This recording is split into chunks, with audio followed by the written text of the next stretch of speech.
I made a big mistake.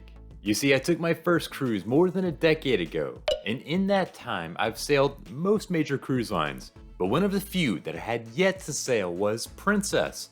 Think about it, I'm a guy in my 30s. A cruise line named Princess doesn't exactly sound like it's made for me. And when I cruise, I'm also a fan of going all out on the ship. I want the water slides, I want to race go-karts, I want to ride that roller coaster.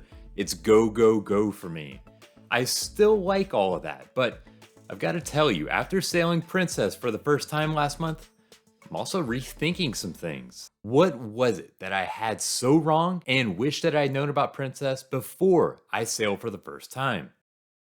For this cruise, I booked a trip aboard Discovery Princess. It's the newest ship in the Princess fleet. I wanted to be sure that if I was going to try the cruise line, I was giving it their best shot with a modern ship.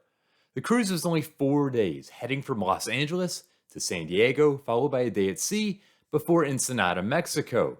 And I'll get to the ship and the cruise line itself in just a moment, since that is the real focus of this video, but I would be mistaken if I didn't tell you just how much fun these ports were. In San Diego, my brother-in-law, who I was traveling with, that's right, just two guys taking a Princess cruise, we headed to Balboa Park to visit the San Diego Air and Space Museum. That included seeing some really cool stuff from the Apollo program, like the command module for Apollo 9. Then we explored the park, walking down the main drag known as El Prado. The natural beauty, the architecture, the museums, I'm telling you, this park is absolutely world class.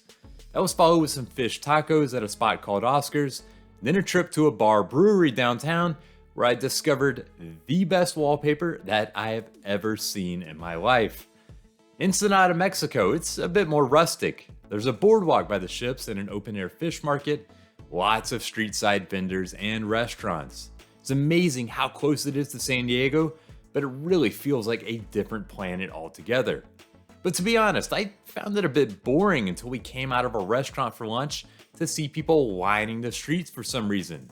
Without my realizing it, our ship was there during Carnival, and right when we were thinking about heading back to the ship, a parade was starting. Let's just say you haven't lived till you've stumbled into a Carnival parade in Mexico.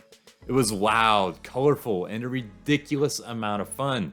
There were flashy cars, scantily clad ladies advertising the local internet provider because, well, why not? Lots of dancing, music, and just an amazing thing to experience. So these ports, despite being not that far from LA, were worth the trip alone. But as I said, I was wrong about Princess. And what I was thinking it would be like, and what I would think about the experience, was completely different from reality. So what did I wish that I knew before sailing the cruise line for the first time? First off, I knew that Princess was more adult-oriented, but it wasn't until I was actually on the ship that I realized exactly what that meant. All those built-in entertainment options common on so many cruise lines like go-kart tracks, roller coasters, rock climbing walls, and water slides, they aren't there.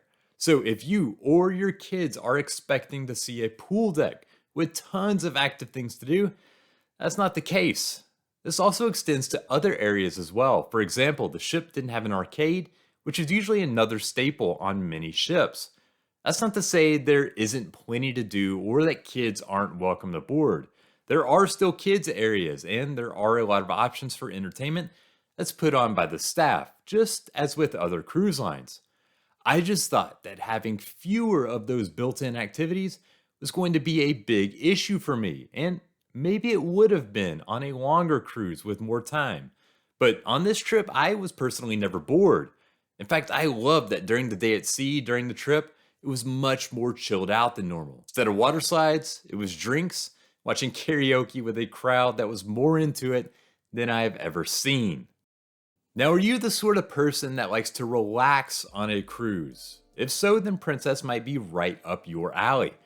I haven't sailed every Princess cruise, but the atmosphere on the ship, it was considerably calmer and more relaxing than what I've found with other lines.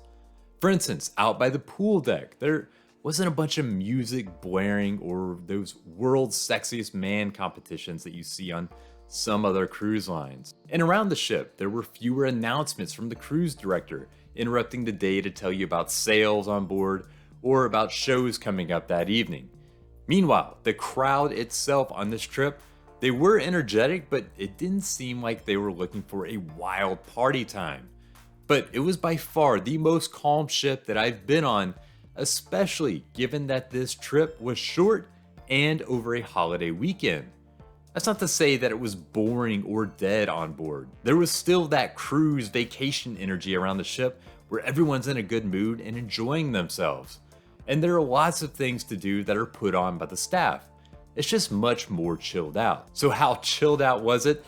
I even went to this thermal spa for only the second time ever. I've got to tell you, I might be hooked. For about the cost of a specialty restaurant meal, you'll get the thermal lounger, the hot tub, the showers, and the steam room. In about 2 hours, I came out feeling like putty. Even before you board, one of the first things that you'll notice is that Princess, unlike other cruise lines, they don't use a key card. Instead, Princess uses what it calls the Medallion. I knew about this, but honestly, I didn't really understand how it worked. If you've cruised before, the Medallion works very similar to your room key card with some important differences. First, the Medallion uses RF technology similar to what you see with a credit card that has tap to pay features. When you need to use the Medallion, you simply touch it to one of the readers, such as when you're boarding or debarking the ship. It can be used also to unlock your cabin door automatically as you approach.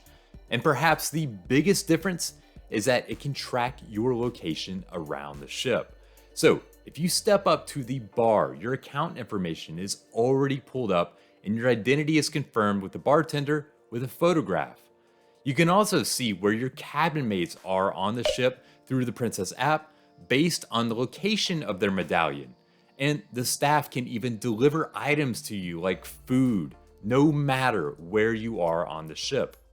Something that really raised my eyebrows about Princess is that while I would classify it as a more upscale cruise line, that doesn't mean that you have to pay a lot more to sail. In fact, you can find 7-day round-trip cruises starting at about $400 per person before those taxes and fees.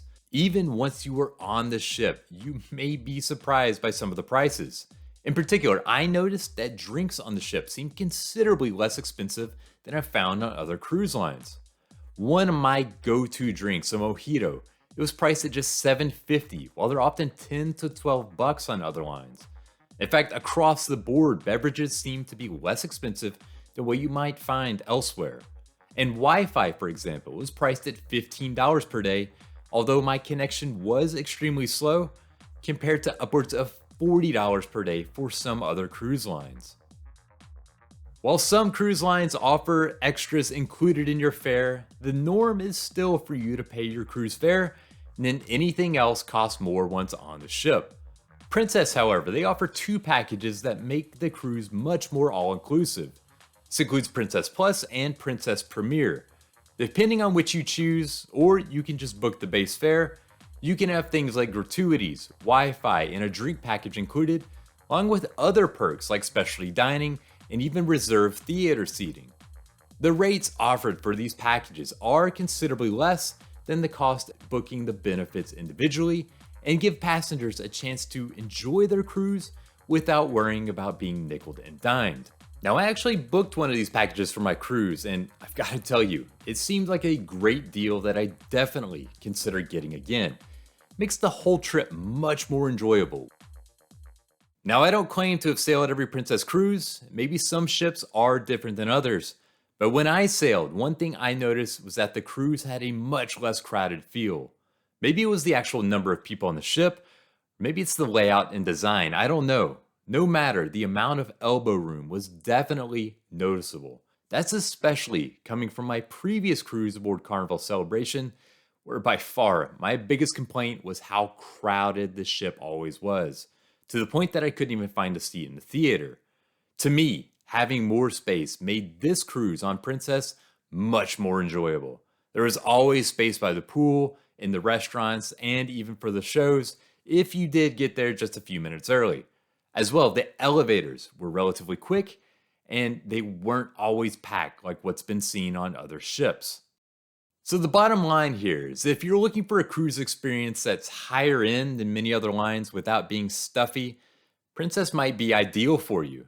It offers a more upscale feel that's focused on adults with a still surprisingly affordable price tag. But overall, it's just more relaxing in my opinion. It feels like a true vacation instead of a sprint to see and do it all. And I'll be honest, when I booked this trip, I wasn't quite sure what to expect. I'm now officially a fan. While I definitely pick another cruise line if I was sailing with my whole family, if it was just me and my wife, then Princess would be near the top of the list. I only wish that I had realized this years ago. Thanks for watching, and I'm interested in your thoughts on sailing Princess. If you've cruised with the line, why don't you put your experience in the comments below and let other people know what to expect on board. As well, be sure to like and subscribe and all those good things. And until next time, happy sailing.